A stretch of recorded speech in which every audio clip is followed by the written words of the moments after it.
Hey everybody, Alex Kozora, SteelersDepot.com, back for our Monday live stream here. Just going to be me today. Give me 1 second. I'm a little behind. Ben just had his podcast go up as he always does on Monday.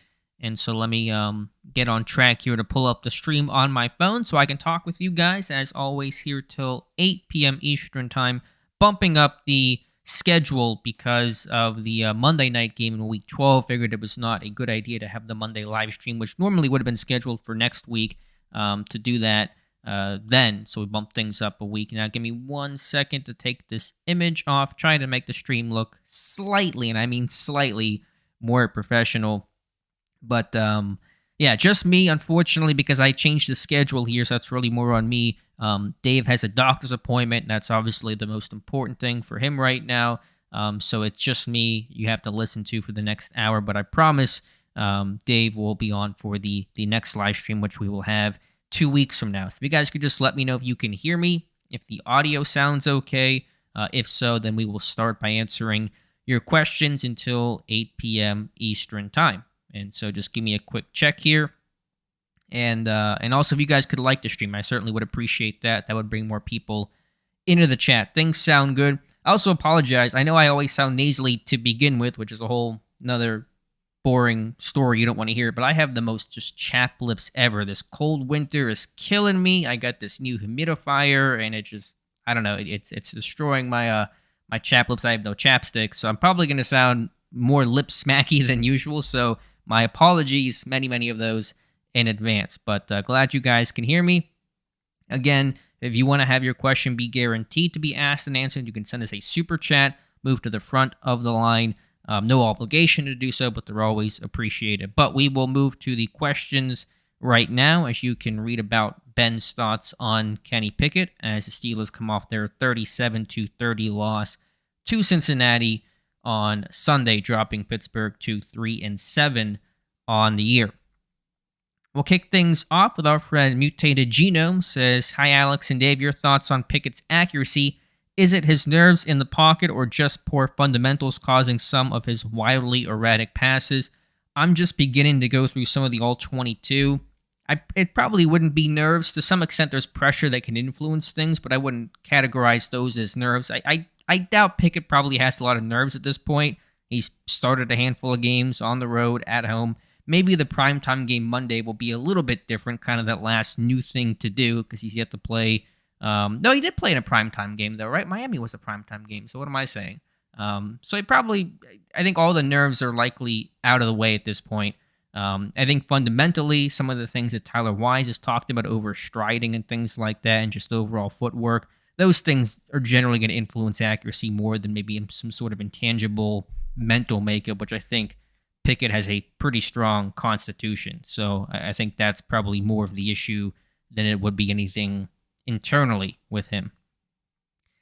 Let's see here. Next question comes from Jason, our friend. Says, "Hello, Dalek. Sadly, in the second half of our Steelers collapse, harder than Oakland's I-80 and 89. Dang, earthquake reference there. That's pretty hardcore.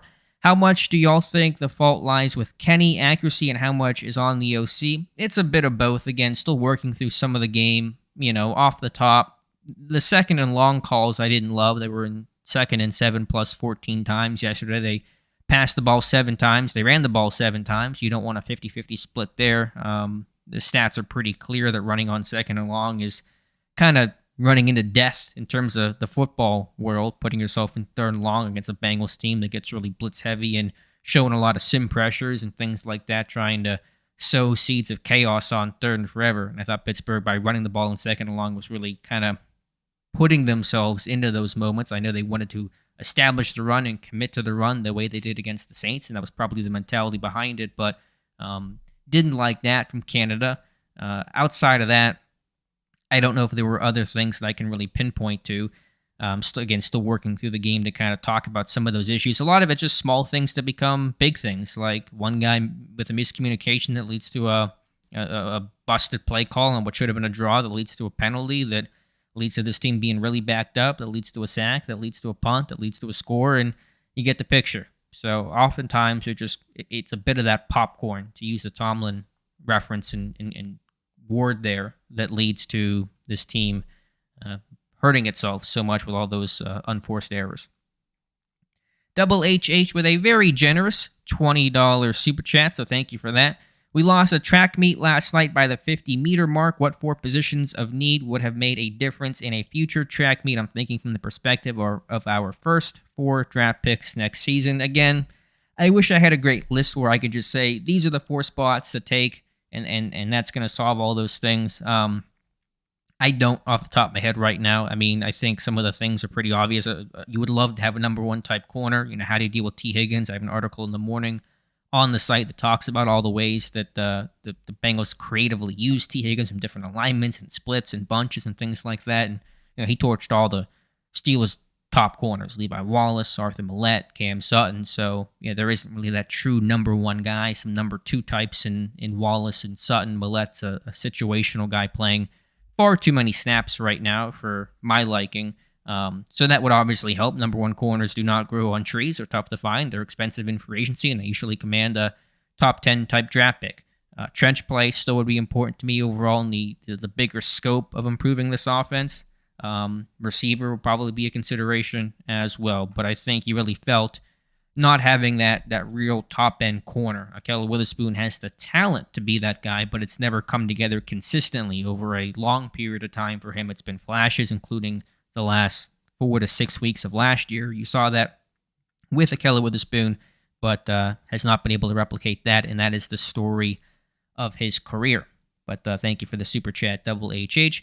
Have another one from Dead Planet. I did like that Kenny escaped to throw and not to run. Yeah, I think...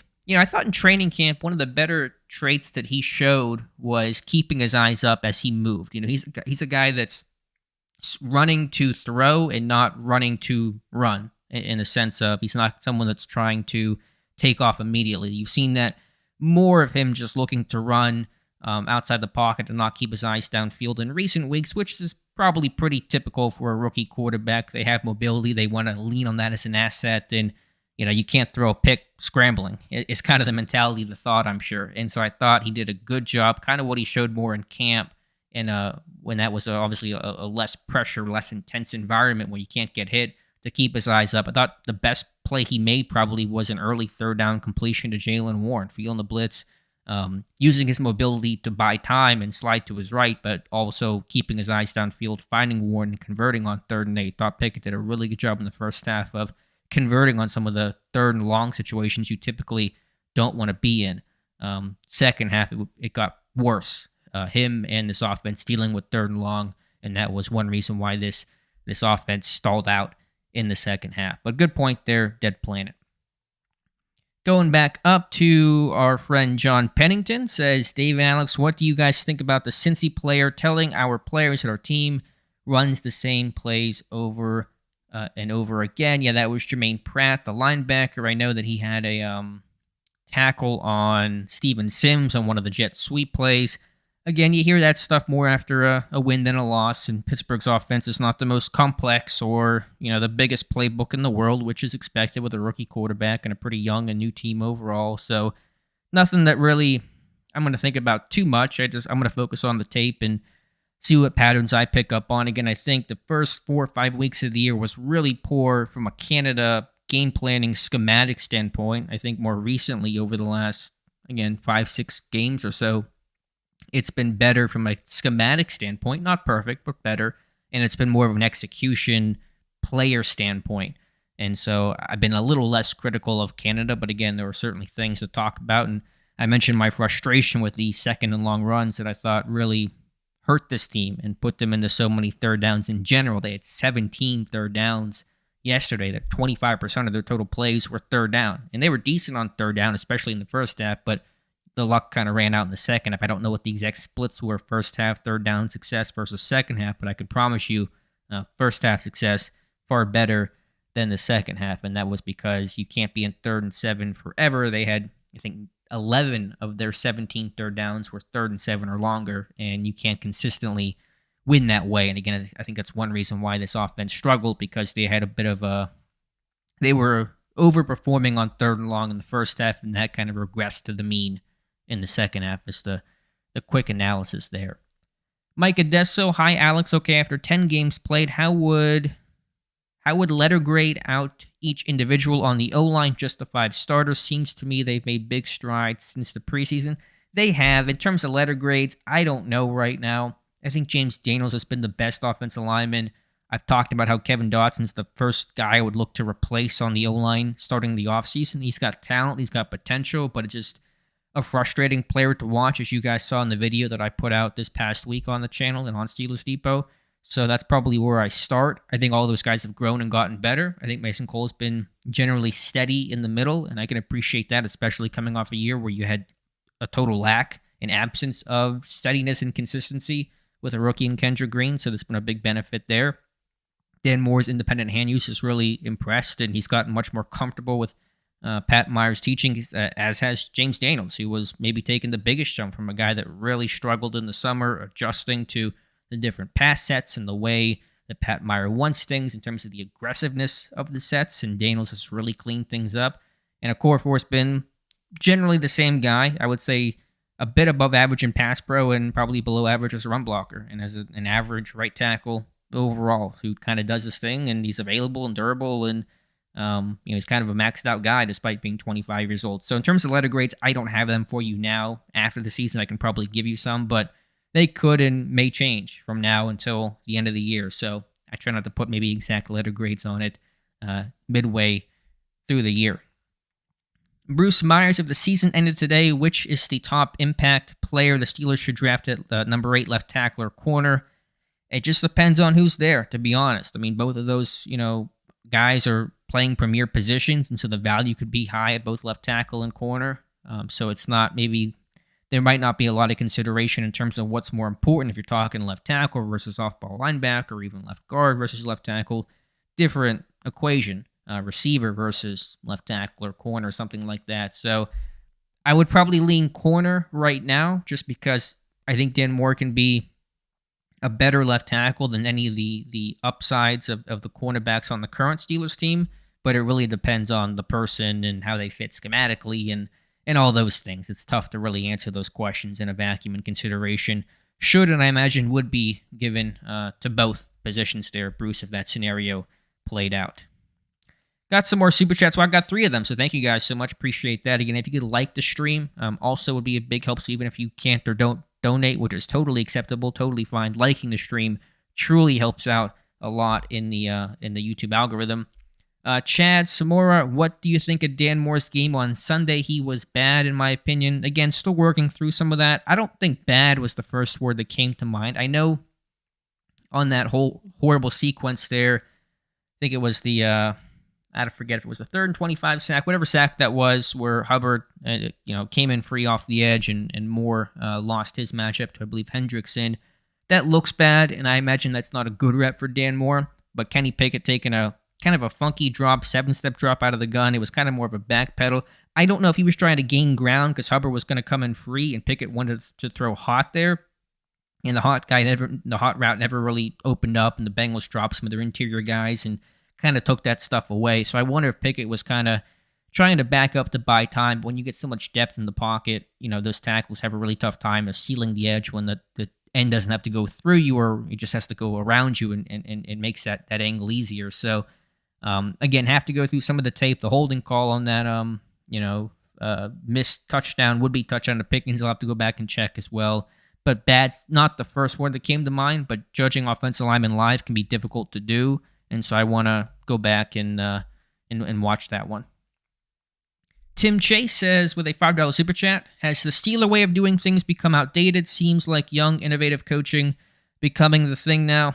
I mean, to be fair, Mike Tomlin was the youngest head coach when they hired him in 2007, so that in itself was not always innovative, but it was a young move, and it followed the model of Chuck Noll and Bill Cowher, who were both among the youngest coaches when they were hired. So, I think the Steeler way, I get what that means. I understand some of the uniqueness of how the Steelers operate, but some of that stuff is just platitudes and cliches and things that sound good in a voiceover for the Hall of Honor Museum or whatever. I'm just making stuff up.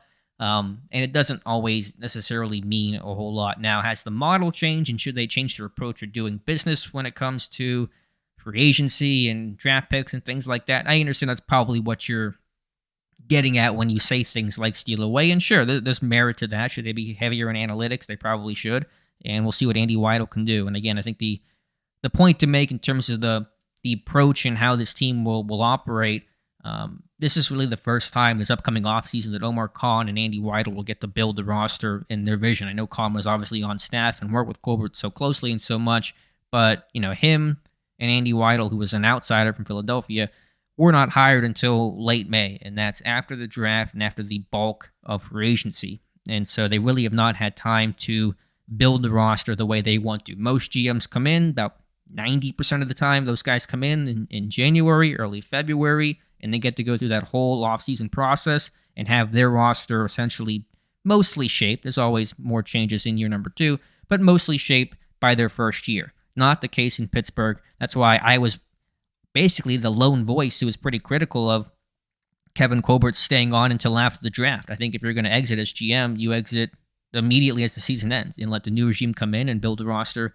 the way they see fit. But that's all spilled milk at this point. But I think we'll see Khan and Weidl really get to make their changes and put their stamp on this roster. We'll see what that looks like. It'll probably be some different things. It'll probably be more aggressive moves and certainly at the least a fair amount of turnover because you have an outsider in Weidl coming in, Khan, who's certainly a different background than what Kevin Colbert was, and I think we'll see changes there in pretty substantial ways. We'll see what happens, though, Tim. Lou Boy, good to hear from you, Lou Boy. Been a little bit. I think Pickett to Pickens is going to hurt us more than it helps us, a $5 super chat.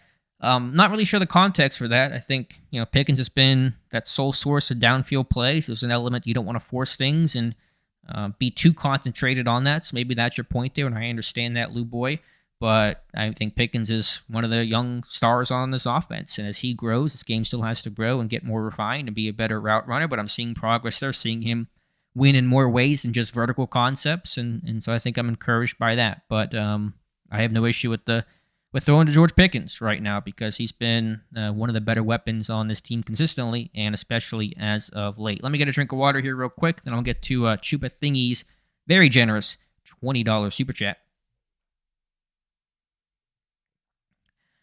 All right, says Chupa Thingy says, watching the game 3 times, it seemed to me like the Bengals obviously made halftime adjustments, but it's very apparent, at least to me, it appears like Canada stuck to the same plan with none. When will he adjust in game? Again, I hate to give the answer, but because we do these on Mondays, the tape had just come out a little bit ago. Kind of have to go back through some of that stuff. I mean, Canada tried some different things. The flea flicker is certainly different. You can like it or hate it, and most people probably hate it in part because it did not work.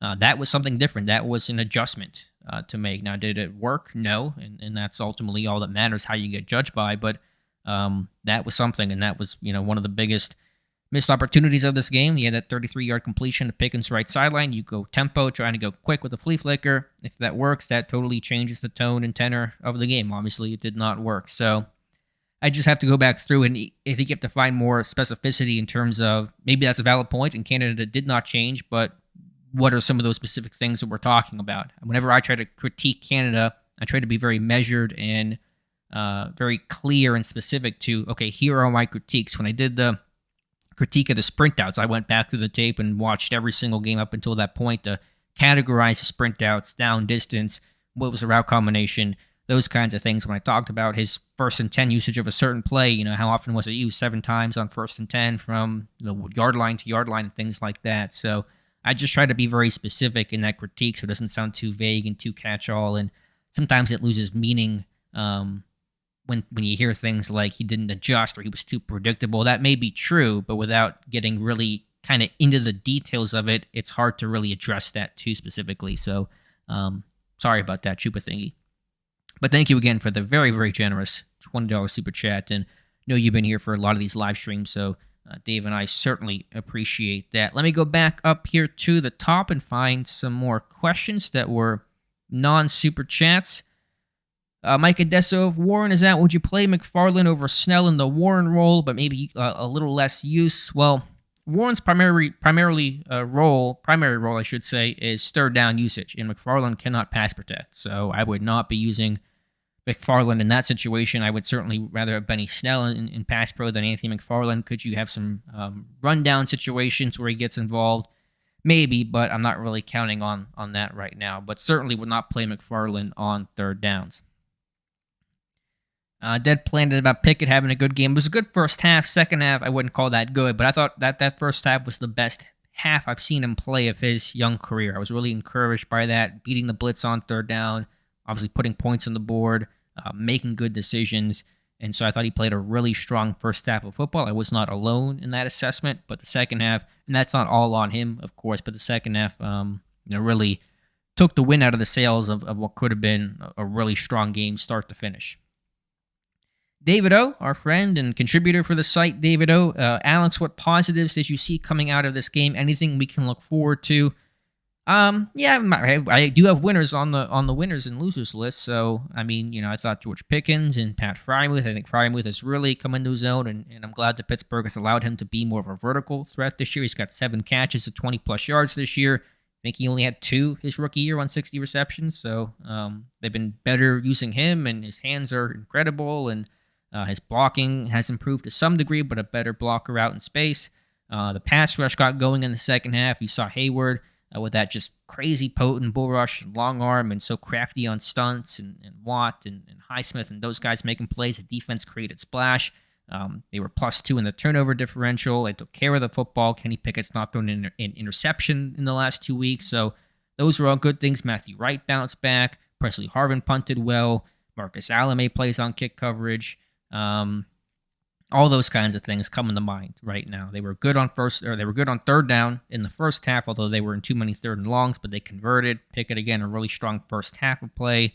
So those are all positives. There's always positives and negatives that come out of every single game. And despite the loss that essentially puts the nail in the coffin that is the Steelers season, there were still positives to take away, and we'll uncover more. Even Devin Bush playing, I thought, a decent game and being aggressive and taking on pullers and being a more physical player. So there's one more for you, David O. Missing Rod Woodson. He's in the XFL. He's out there. He's now coaching Martavis Bryant with the Vegas Vipers. But yeah, a Rod Woodson type would be great, but there aren't many guys like Rod Woodson, David. Corey S., what free agent is an unpopular opinion of yours to not bring back? With the way the season has gone, there's probably not many people that are jonesing for any one player to come back. In terms of the big-name free agents, top of my head, I saw the list that Dave tweeted earlier, but I don't have it all memorized. Larry Ogunjobi, Cam Sutton are probably going to be 2 of the biggest names, along with Terrell Edmonds and Devin Bush. I don't know if I have an unpopular opinion in terms of a guy that should not come back. Maybe Ogunjobi, but I'm not sitting there saying that he definitely should not come back. I just don't feel like maybe he has to come back. I think he's played well in pockets and moments, but is that a guy you're going to pay a ton of money to going forward? We'll have to see. But, Edmonds, would I welcome him back under circumstances? Sure. Bush, maybe Bush would become one, because I think people, are recognizing, and rightfully and accurately so, that he's played better this year. But my question's always been with Devin Bush. Is it better? Yes. Is it good enough? I don't really think so. I think you move on. I think he has improved, but this is a pick that did not work out. It kind of has that still stain of the missed first-round pick. Are you going to let that guy hang around? Again, depends on money, depends on other circumstances, but I guess I'm a little more of the let Bush go camp than maybe some others are. But again, I want to recognize his play has gotten better, and I may do a video on that as well, because I want to give Bush a little bit of credit for the improvement that he has made, because he certainly has made improvement this year. Is replacing Dan Moore a priority, in your opinion? That's from Todd. No, I would not call that a priority. Would I consider it? Sure, with that blue chip prospect in a top 10 situation? Absolutely, I would consider it. Not saying I would do it, I would consider it. Is it a priority? No, for me, priority number 1 with the O-line is left guard. So to answer that, no, Todd. Double HH asking a similar question. Who is more expendable, Dan Moore or Kevin Dotson? Again, if I'm upgrading this offensive line, I'm starting at left guard. That is where I would start looking for solutions and upgrades. So that's been my stance for a while, and that continues to be my stance. Who is more easily and cheaply replaceable with an upgrade, either draft or free agency? Guards are always cheaper than tackles. They don't go as high in the draft either, so that's a bit easier and more economical to replace.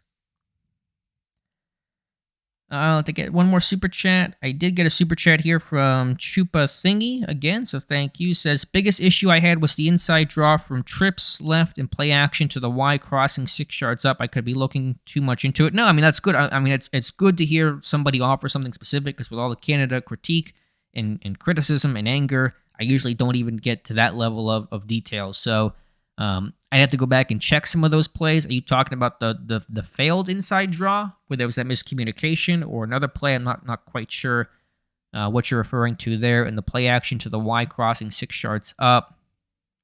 Again, I'd have to think about what play that is off the top of my head. I don't remember exactly. They had a Yankee concept of Pickens that hit well. They tried to work against the Saints, and Pickett had missed, and they went back to it this week and hit it. And that was really good to see.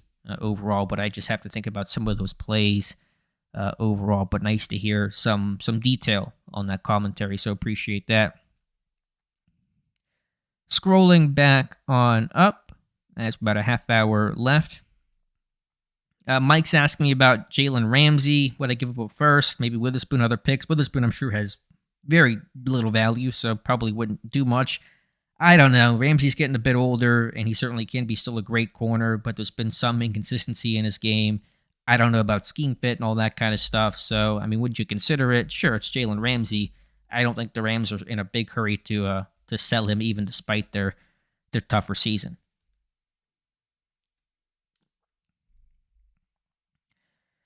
Mickle Markets, why in the world do we think linebackers can cover receivers? Why even take the risk? I mean, I didn't feel like that was a central issue in the Bengals game. Maybe it happened occasionally, but I think Pittsburgh's defended empty. Usually those linebackers on receiver matchups have hurt Pittsburgh the most against empty sets, against teams that go heavy. They say they go 12 personnel, even 13 personnel. They push a receiver from number 1 on the outside to number 3 in the slot. Pittsburgh wants to put a linebacker. They're playing zone, or they want to try to disguise their man coverage. They get a linebacker on him, and that's when you have problems. The Jarvis Landry's, the Keenan Allens, those kinds of things.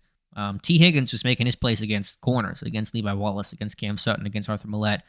Trenton Irwin had his touchdown on Millette, had that big 30-something yard catch and run on Levi Wallace. So Tyler Boyd made his plays on, generally speaking, on corners. So I don't really remember any one play where linebackers got toasted by receivers. They got toasted by the backs, by P. Ryan, who had 3 touchdowns, and Spillane missing a tackle, and Jack getting picked, and Bush getting smushed on a screen, and those kinds of things. So linebackers really couldn't cover backs in this game. Mixon with a good slant that went for 20 yards before he got hurt. The linebackers couldn't cover the backs in this game. It was not really a receiver issue to me. All right, let's see what else we have here. Again, if you guys, I'll ask one last call out to like the stream. Would appreciate that to get some more people in the chat. Let's see. Don't understand why we had linebackers in coverage in when Mixon was out of the game a lot in the second half. Linebackers are going to have to cover. They're in Pittsburgh, off-ball linebackers, and with most teams, they got to do everything. They got to play the run. They got to play the pass. They got to blitz occasionally. They got to do it all. So they got to cover somebody, and it's better to cover running backs than receivers, and they didn't do a good job of that. But I don't know what other alternative there really is there. Double HH. Let's see. Dead Planet says, while the outcome was certainly frustrating, I don't think there's any question Pickett looked way better last night than Week 10. I'm with you. I think he had a poor game against the Saints. I thought he was much better against the Bengals, and again, the first half was substantially better. Probably played his best half of football in the first half against Cincinnati. So that's a fair assessment there. David, who is your current pick to win the Super Bowl? My preseason prediction, or my prediction right before the start of the regular season, was Bills over Eagles, and that's basically where most people are at now. So hop on aboard. The Bills was not a trendy pick, but the Eagles, to me, I think I kind of went out on a limb there, thinking Jalen Hurts would put it together. So I will stick with my pick of Bills-Eagles because it's still looking pretty good after 11 weeks of the season. Cody's talking about the Penn State left tackle. Yeah, I mean, I've heard about him. He's pretty young. I think he's 19, one-year starter, so will he declare? I'm not quite sure on, but point taken. I'm sure we're going to hear a lot about him going forward. Let's see.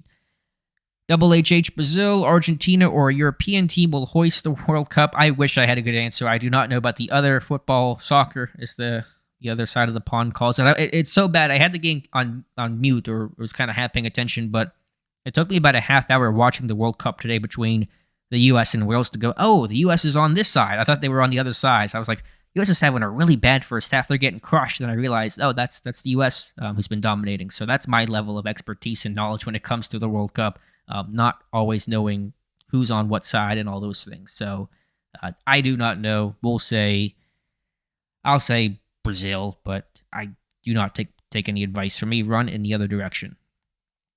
John, Alex, do you think this team needs to design plays for Pickens in the red zone to use his skill set on one-on-one plays and jumping ability and strong hands? Yeah, I'm sure to an extent. I was looking at red zone targets today, and Pickens is pretty far down there. Deontay has 11, and I think Freiermuth has 7, and then I think it's George Pickens. So there's probably some validity to that. So I have to dig into those things a bit more in terms of what they're calling. But yeah, I think that's probably a valid point, John. Ross Swisher, can you see the live stream now? You should be able to. It's showing up on my end, but if you guys aren't seeing the live stream, please let me know, and I will see what's going on there. But as long as you guys can hear me, that's, I guess, the most important thing. But let me know if you guys can see the live stream or have any issues with all of that.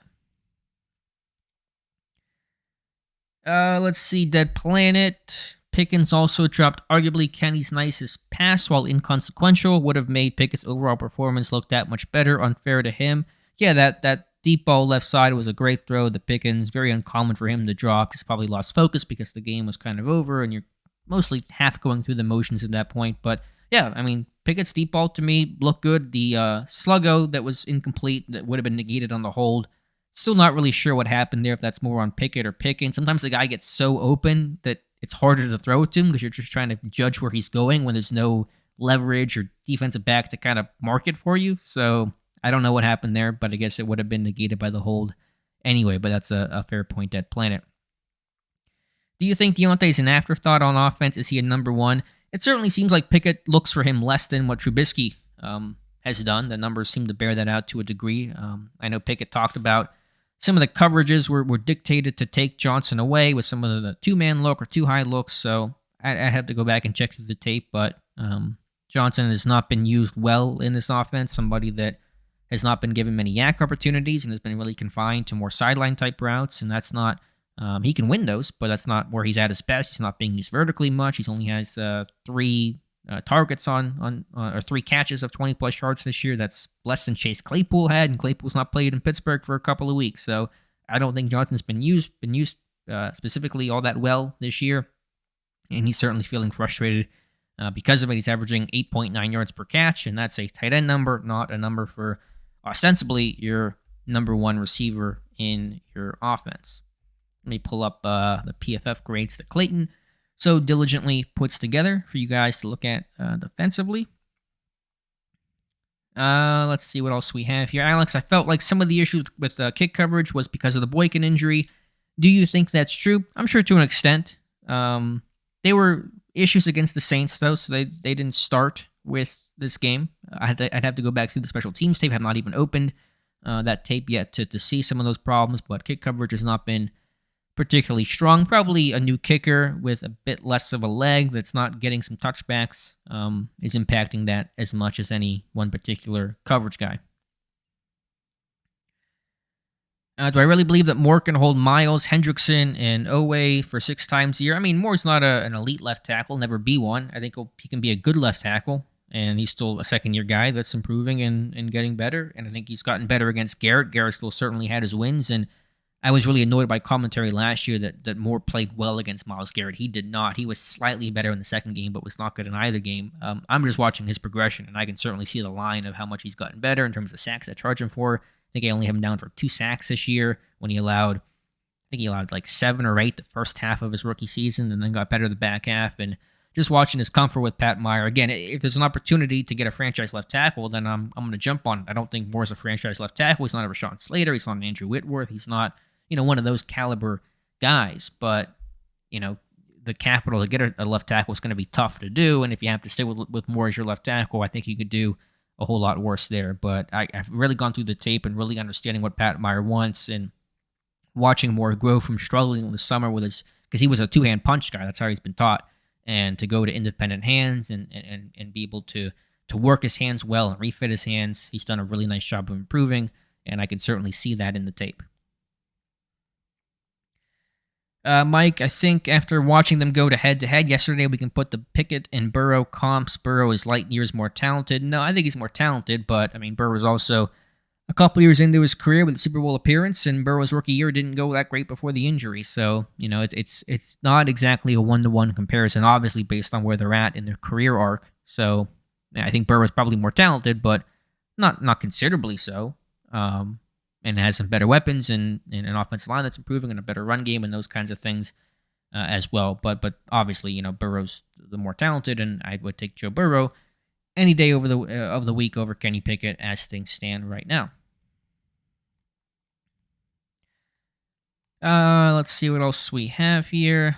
Ross Fisher, I would say Bush is not scared of contact. I don't know if he ever was. I think he was hesitant and overthinking and not wanting to make a mistake, but he's not scared of contact this year. And I think sometimes he gets brain freezes where he just kind of doesn't know what to do, and I think you've seen still some negative plays there, but there's one play that I retweeted that I know Josh Carney that's watched live and pointed out of him putting the center Ted Karras on his butt on a pin and pull scheme. And that is not a guy who's afraid of contact. Guys who are afraid of contact don't make those kinds of plays. And I've seen Bush do a lot better job of getting downhill and being aggressive and things like that. So I would not agree at all that Bush is afraid of contact. Tim Chase, at what point do you think the Steelers will recognize they're playing for next year and play Mark Robinson? Probably not at all. I really don't think they're going to play Robinson on defense this year unless injuries force their hand. Even late in the year, is that guy ready? The first question is, before you ask anything else, is Mark Robinson ready to play defense? And usually those guys got to work their way up the ladder. You're not going to give a guy snaps just to give a guy snaps unless injuries are forcing you to. So I know I'm excited about Robinson. I thought he had a good camp. I like the traits that he has, but I'm not really jonesing for this guy to play defense right now. He's got a lot to learn. He was playing running back just 2 years ago, 1 year linebacker at Ole Miss. So he's got a ways to go, and I understand that, and I'm not gonna be in a hurry for a guy that needs some time. Chupa Thingies with a $5 super chat giving me some soccer information. Brazil is the favorite for the Cup. Argentina for Messi, a close second. Me personally, I'm all in on England. U.S. won't make it past the 16 KO. I know apparently that tie against Wales was disappointing given their first half play, and they were expected to win that game. So I guess that's the book there. I saw England had the big win 6-2 over Ireland. Is that who they played today? So that's about all the knowledge I have in terms of the World Cup. All right, scrolling back up here, about 20 minutes left in the live stream, so appreciate you guys being here. Also, I'm not going to guarantee anything, but for everybody who's here, I've not done my video that'll come out hopefully for tomorrow yet. What would you guys like to see in terms of my next film breakdown? Is it something on Pickett, something on the defense?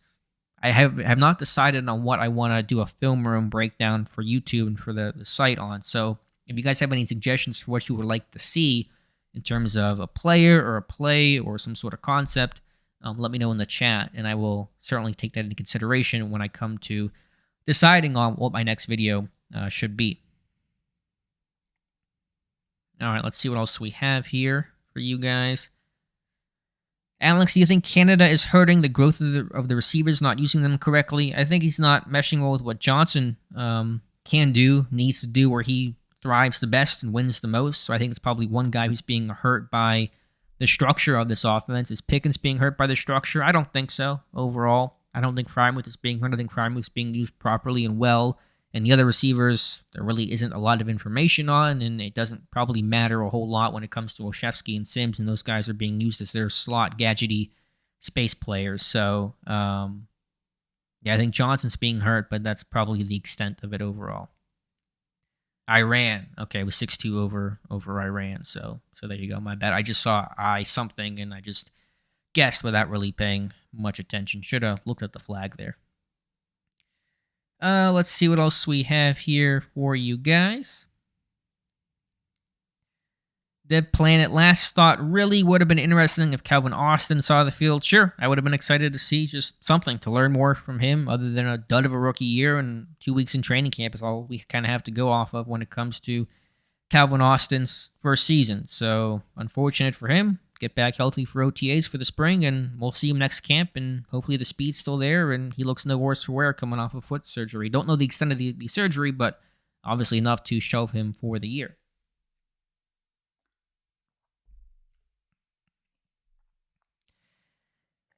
I think Burrow had struggles his rookie year, and the offensive line certainly played a factor in that. But you watched that Steelers game that Burrow played before he got hurt, the way they were playing two-man, forcing sideline throws. Burrow did not play well in that game. And so you kind of felt like, was his arm strength going to be a limiting factor in that game? Now he's improved, and having Jamar Chase certainly helps. But I mean, I don't know if Burrow's struggling to the degree that Pickett is struggling, but I think Burrow had kind of a turbulent rookie year, which again is common. But definitely, I mean, I think Burrow's the more talented player, and I answered that pretty clearly.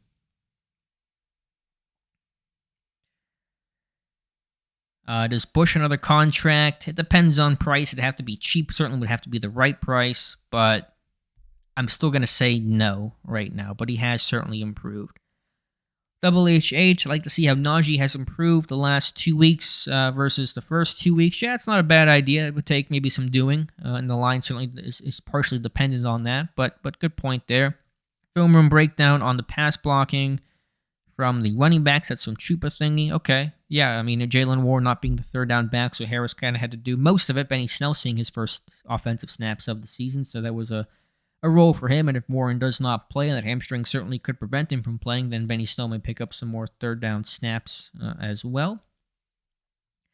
Pickett, I want to know what he saw on those misses, maybe make sense of some of the bad throws. Yeah, certainly Pickett stuff always popular and always something I'm considering doing. I don't want to oversaturate things, but I haven't done one. Didn't do one last week, so maybe we'll do one again. Alex, what game would you shut down the veteran starters and give some rookies or practice squad players some snaps to see who to bring back? I mean, I would never really shut those guys down unless it's an injury that's dictating that. The later you get into a year, maybe you do some rotational stuff and a little bit of a look-see on these guys. But it would depend on the player, the situation, the young guy's readiness. Again, if they're not ready to play, if they're not expected to play well, if they're not earning that, and I'm not going to give a guy reps just to give a guy reps. I understand the thought of give a young guy a chance and evaluate him, but unless you're earning it or somebody is not deserving of more reps, if you're making a change for, I guess one guy that's playing is not playing well, then you make a change. But not giving reps just to give out reps and for no valid reason. Jonathan Mason, random, but if you had to guess who decides when the Steelers wear the color rush uniforms, I imagine that's an Art Rooney call. I mean, it always corresponds with home games and maybe other events that are occurring, but I imagine Rooney gets final say on the jersey situation and when they wear all that kind of stuff. Let's see. The Bengals wide receiver signed during the bye week really hurt the Steelers. The secondary didn't do well at all. Yeah, I assume that's Trenton Irwin. Yeah, that's not a guy I was very familiar with at all. So he had 2 big catches, a touchdown, that sprint out where he's a secondary read, makes that play on Millette, who certainly was toasted in that game. And then the catch and run on Levi Wallace right side on that 93-yard drive was a big one as well. $5 super chat from Morgan Bradley. Thank you so much, Morgan. I know you were here last time, so really appreciate you being here again, and certainly thank you for the super chat. Will William Jackson III improve the pass defense? Potentially. He seems like a very boom-bust corner, and obviously he's hurt right now and out for at least another, 2 more games at the least. So by the time he gets back, we'll see what the state of everything looks like, but could he make some plays? He could, but I think he'll probably make some bad plays as well. Probably be a little Witherspoon-like in that regard. Greg Locke, do a breakdown on how all 3 linebackers gave up a touchdown to the running back. Yeah, I mean, Bush. Now, Bush got shoved, but, he got to make the play, got to stay on your feet, and Spillane missing that tackle, and Jack getting picked. You're right, all 3 linebackers allowing touchdowns in that sense of it, so that would be something to look at. What is Leal's position on the defense when he returns? It's a good question. Probably won't see much of that 3-3-5, maybe a little bit because it was, semi-effective whenever Leal was deployed there. But during camp, he was an interior lineman, a 3-tech, and that's probably where they want him to be and probably where they're going to try to play him more of in passing situations, sub-package roles, and things like that. So probably more 3-tech, but I think they showed with him being given more of an opportunity, he was kind of able to show his athleticism and move around. He played some off-ball linebacker in some specific blitz packages against the Bills. So I think showcasing what he can do, and maybe he can be more than just an interior defensive lineman, but I think that's where they want to get him back to really kind of hone his craft along the interior and really improve his pass rush move and plan. He's a high-energy guy. He's also a good effort guy. He's got active hands, but does not really have a move or any sort of plan right now, and hasn't really led to a lot of actual production. He's batted some passes down, but in terms of getting to the quarterback, still a lot of work to do there with DeMarvin Leal, but we knew he was kind of a bit of a lump of clay when they drafted him.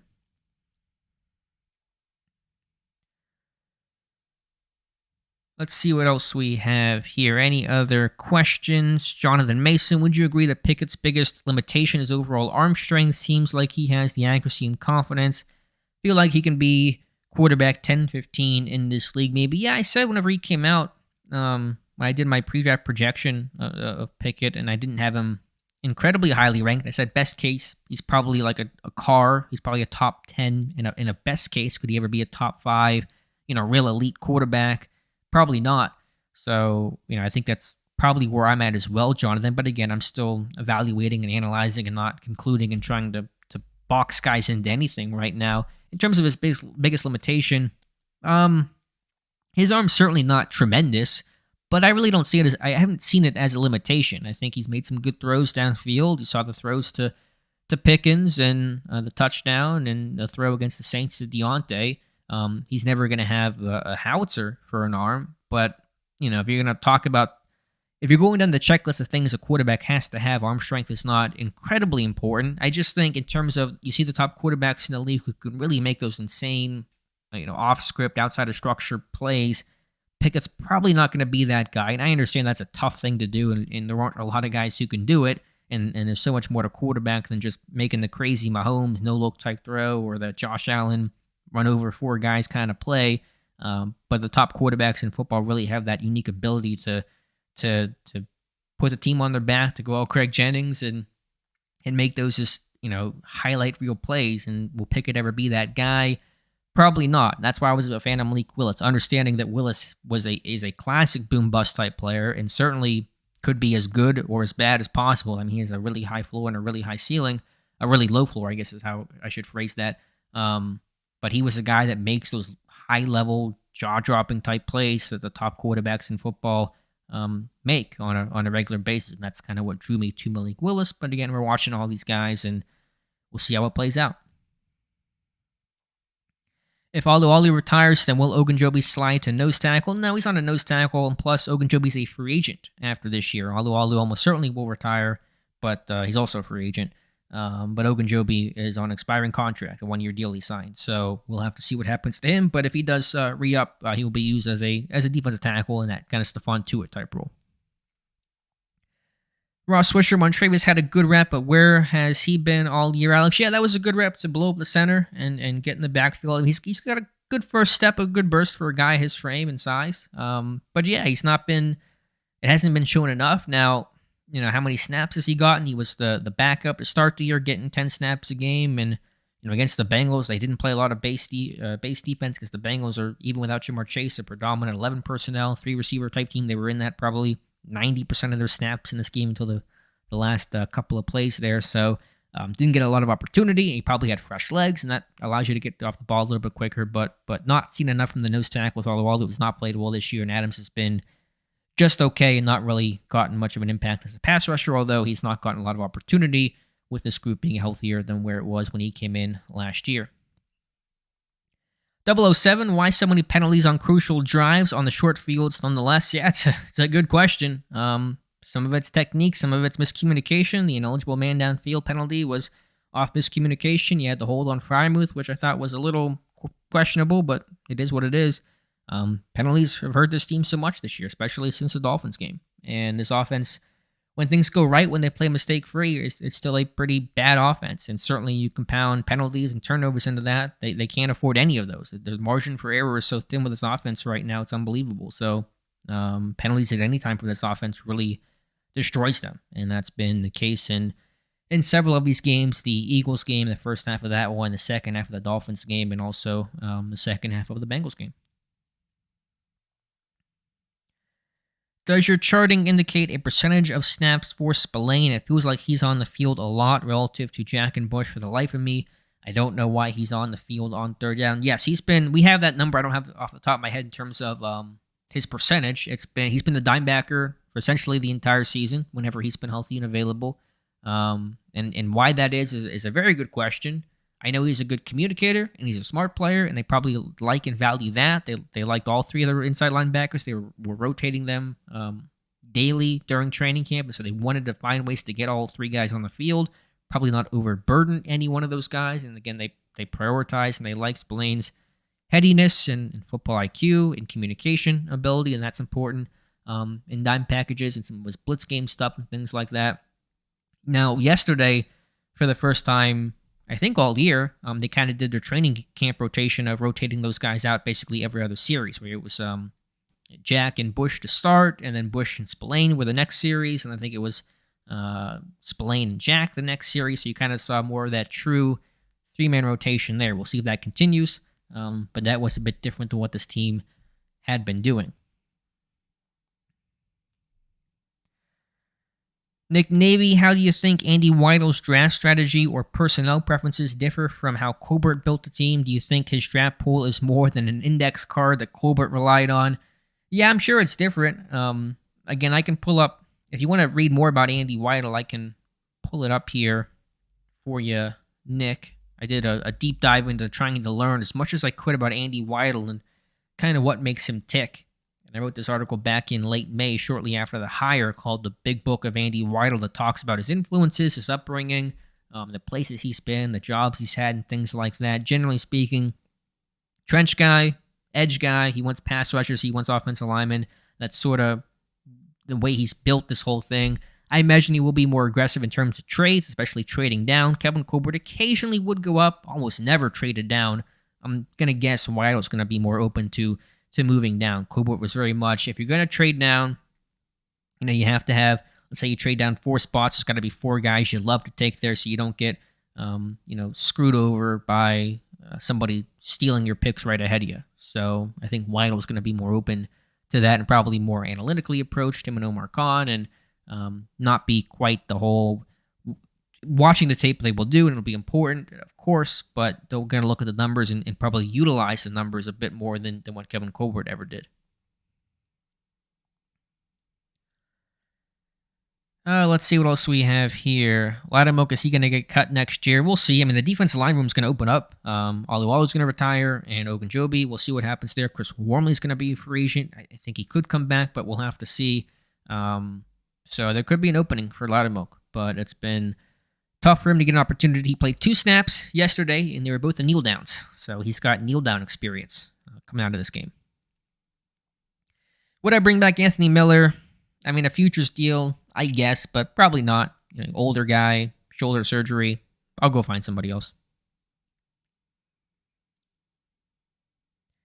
Mason money for a left tackle. Mason isn't making that much money. Good left tackles get paid. Bad left tackles get paid. Good left tackles get paid a crazy amount of money. So, gonna have to be a lot more money. Oh, as in Mason Cole. Well, Cole's only making $5 million per year, and again, left tackles still cost a lot more than that.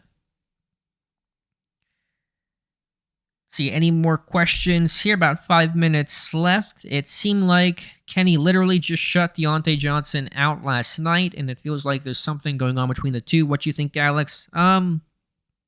Johnson certainly was not involved in this offense. His first touch didn't come until that jet run on 3rd and 1 that he picked up, and I think he only had like 2 catches by the half, so not really gotten involved much. I don't think there's anything going on between the two. I think Johnson's frustrated by his lack of involvement, and Trubisky did target Johnson more, but I don't think there's some sort of grudge or anything like that. I don't think that's the case. I don't have any firsthand knowledge of that, but that's not what I'm thinking. Again, I'll have to go back and check the tape. I think that Pickett likes throwing to George Pickens, and that's worked well, and continues to do that, and likes Freiermuth as well, as he should. This team reminds me of the 80s Steelers, talent here and there, but just collectively not good enough to seriously compete for the Super Bowl. But yeah, that's fair. I mean, that's post-Bradshaw. They were 80s, and for a whole decade, they were pretty mediocre until the 90s. And even then, it was still up and down. So, fair point there. Let's see what else we have here. Alu say he ain't done. Did you see that pass deflection? Yeah, I mean, it was good to see the D-line deflect passes and impact Burrow and the quarterback, despite not always getting to the quarterback. I mean, Cam Hayward's been working so hard for pass deflections, putting his hands up the entire year, has one. Did not have one in that game against the Bengals, but they got 5 of them. They had Jack and Watt with a pick, and Alualu, as you mentioned, so that was good to see them making some plays there. But Alualu, unfortunately, just not the same guy. Father Time, the history of the ankle sprains and MCL sprains and the fractured ankle, just gonna get to you after time. But a great career for Tyson Alualu, and this almost certainly will be his last in the NFL. All right, let's see what else we have here. Looks like there probably aren't any questions left. If you guys have a last-second question, you can feel free to ask it. If you want to see a recap of this, you can go back and check the site. We'll post that in just a little bit. Mikel Jones, I hate that Jaylen Warren got hurt. He really brings that change of pace that we need and Najee needs.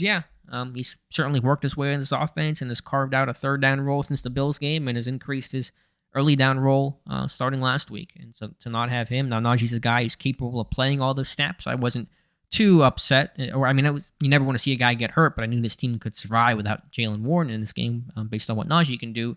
But you want to have both guys. It's been good for both of them, and hopefully Warren gets back soon. But the hamstring injuries can be multi-week things, as Witherspoon is finding out. So we'll have to see what Mike Tomlin says on Tuesday. Mr. ABS, did I miss your question? Let me scroll back up and see if I... There you go. I'm sorry. Would you say the last non-elite quarterback to win a Super Bowl was Nick Foles, maybe Flacco a bit before? Do we honestly feel Pickett can at least be one of them? If we have a choice of a top quarterback, do you take one? Yes, the Foles. Remembering my Super Bowl winners correctly, that's probably accurate. I mean, yeah, point taken. I think quarterbacks drive your bus. They are everyone's looking for a quarterback. You're in two camps. Either you have a franchise quarterback or you're looking for a franchise quarterback. And if you're not in that first camp, then you're probably not a real serious Super Bowl competitor unless you just get great luck or a tremendous defense or whatever the case is. So, yeah, point taken on that. And that was my reservation on Kenny Pickett. He was my number 4 quarterback in this class. Now, I'm not saying that really matters at this point anymore. We're just watching them in the NFL. But I didn't know if that ceiling was so immense where, you kind of felt like you would be in a Kirk Cousins car best case scenario. You'd be a good team, but not a great team, and kind of be in this quarterback purgatory if things broke perfectly. And so that was my concern with Kenny Pickett. And so I understand that concern now. Do I take a quarterback if I have the opportunity to? Probably won't be in that position to kind of deflect on the question. I think this team will not be picking first overall or second overall. So take Bryce Young or CJ Stroud out of the equation in terms of the top quarterbacks in this class. And I think Kenny Pickett will be given at least through 2023 to show if he can or can't be the guy before this team makes any decision. I don't see Josh Rosen 2.0 happening in the sense of a first-round quarterback in 1 year and then replacing him with a first-round quarterback in the next, the way the Cardinals did with Kyler Murray replacing Josh Rosen. Let's see what else we have here. Would I rather bring back Edmonds or Sutton? Again, price tags are probably going to be considerably different. Edmonds played for really cheap this year. His market may have gone up a little bit after this year, but probably not by that much. Sutton should cost more, not a crazy amount of money, but still playing that cornerback spot. Having a decent year overall, not a particularly good game yesterday, but who would I rather have? For Sutton, if you made me choose. I mean, there's arguments for both, and there's a cost-benefit thing. And again, if you re-sign Sutton and Wallace is back, Witherspoon you probably cut, but you find that number 1 corner, you could still make it work. Yeah, I'd rather have Sutton, but it's still, I would still want and have a number 1 corner very much on the board of things I need to add to this defense. So that's my answer there. Do we bring up McFarland now? They could. If Warren's not going to play, going to need 3 backs, so they probably could. Tomlin at home Monday night is pretty automatic, right? That is a road game, correct? Someone correct me if I'm wrong. I believe that is in Indy. They played 2 home games. They're on the road for a little bit, so that is in Indianapolis, if I'm remembering the schedule correctly. Who makes biggest second-year jump on the team? That's a good question. I'm not really sure. Fryermuth, maybe. I think it's just the way they've used him has been better. I don't know if the actual play has maybe changed all that much, but conceptually he's being used more vertically. I mean, Loudermilk, Norwood, Harvin, Najee would not be the answer in terms of second-year jump. Yeah, it might be not Kendrick Green. Dan Moore. I'll say Dan Moore. There's the answer there. Dan Moore has made the biggest second-year jump. Am I ready for the barn burner next Monday night? Yeah. I love staying up till 4 a.m. watching Colts Steelers. That's going to be great. Defend the guy. I don't have to defend the guy. I mean, if that's Pickett you're referring to, I mean, I've said good things about Pickett. I've said bad things about Pickett, and we'll keep watching, analyzing, and see where this thing goes. Let's see. Have I ever thought about fantasy football content? That's from Mikkel. No, because I'm really bad at fantasy football. I mean, my teams have been okay, but my advice is usually pretty poor. There was several years back, there was a guy, I think on maybe Facebook or Twitter or something. He got my DMs or my messages and was asking for advice.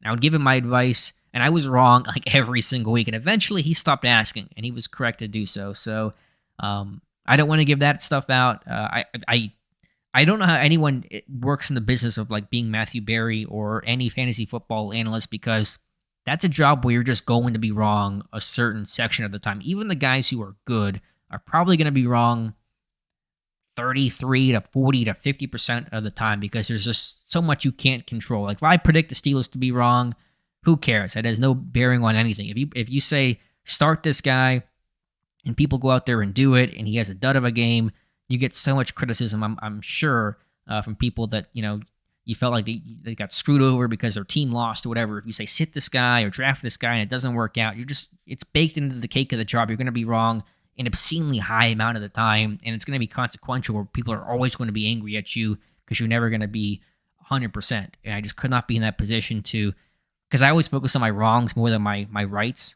And, I would just dwell on all that I got wrong and all the people that were impacted by that. And if it was money on the line, then I would feel even worse. And so could never, ever do fantasy football content. You should not take fantasy advice from me there, because I would be very bad at it. All right, let's see what else we have here. We're going to create an app for Steelers Depot? Maybe. I know Dave and I have talked about it, but so much else to do, especially in season, so much going on, so no immediate plans for that. Rajan39. Do we two top corners? At least one, I would say, at least one. But again, finding that top corner's a lot easier for me to say from the comfort of my office and my big comfy chair, as opposed to going out there and doing it and finding that guy and all that kind of stuff. All right, that's going to probably wrap things up here. Enjoy the Thanksgiving. Dave and I will be back 2 weeks from now, so whenever that is, the week after the Colts game, whatever the dates are for that. But appreciate you guys watching. If you want to subscribe to the channel for more content, we'll hopefully have a video dropping tomorrow. I have no idea what the video is going to be on, but appreciate you guys hanging out with us, and you can find an archive version of this on the channel in a little bit and on Steelers Depot as well. As you guys see the site, a lot of content going up. Encourage you guys to go over to the site, have some stuff on Deontay Johnson's tough season, some reaction from Ben on his latest podcast with some comments on Kenny Pickett and Ben being a believer in Kenny Pickett and also in George Pickens. So you guys can check that out as well. So appreciate you guys watching. And again, be sure to subscribe to the channel, and we'll talk to you soon.